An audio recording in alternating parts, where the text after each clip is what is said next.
লক্ষ্মীপুরে আমাদের সহকর্মী স্বপন আছেন। স্বপন, আসলে কোন কোন এলাকা প্লাবিত হয়েছে এবং দুর্গত এলাকার মানুষকে উদ্ধার এবং ত্রাণ কার্যক্রম শুরু হয়েছে কিনা সার্বিক চিত্র আমাদেরকে জানাবেন। জ্যোতি, আপনি যেমনটি জানতে চাচ্ছেন যে আসলে ফেনী, লক্ষ্মীপুর, নোয়াখালী বন্যার খবর। আসলে আমরা লক্ষ্মীপুরের জেলা প্রশাসক সুরাজানের সাথে কথা বলেছি।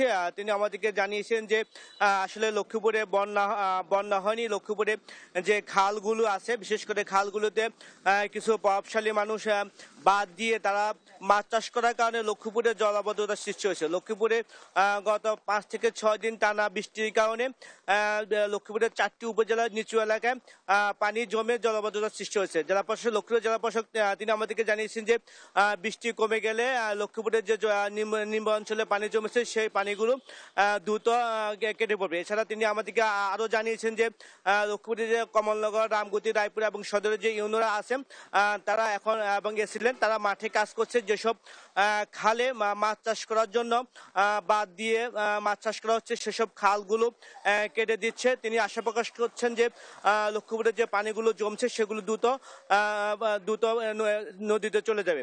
এছাড়াও লক্ষ্মীপুরে এই পর্যন্ত যে টানা বৃষ্টির কারণে প্রায় 30,000 মানুষ পানিবন্দী হয়েছেন বলে তিনি আমাদেরকে জানিয়েছেন এবং লক্ষ্মীপুরে 185টি আশ্রয় কেন্দ্র পানি বৃদ্ধি পেলে মানুষজন আশ্রয়কেন্দ্রে আসতে পারে সেজন্য প্রস্তুত রাখা হয়েছে।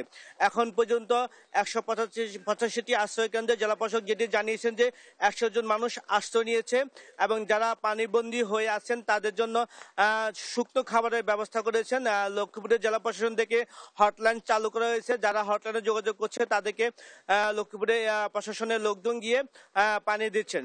আমরা আপনাকে যদি আর একটু জানিয়ে রাখি যে লক্ষ্মীপুরের যে সদর উপজেলা বমরিগঞ্জ এলাকা, উত্তরাগঞ্জ এলাকায় এবং কমলনগরের কিছু এলাকায় যেসব ইট ভাটা রয়েছে ওইসব ইট ভাটার মালিকজন তাদের ইট পরিবহনের জন্য বিভিন্ন খালে তারা বাঁধ দিয়ে জলাবদ্ধতার সৃষ্টি করেছেন। জেলা প্রশাসক জানিয়েছেন যে এসব বাঁধগুলো দ্রুত কাটা হচ্ছে।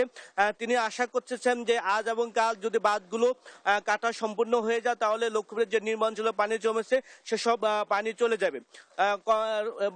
ফেনী এবং নোয়াখালীতে যে ভারতের ত্রিপুরা থেকে পানি আসার কারণে যে বন্যার সৃষ্টি হয়েছে, লক্ষ্মীপুরে সেই ওই রকম পানি এখনো আসে নাই। তো লক্ষ্মীপুরের যে জলাবদ্ধতা আছে সেটা দ্রুত কেটে যাবে। যদি এই ছিল লক্ষ্মীপুর থেকে জলাবদ্ধতার সর্বশেষ খবর।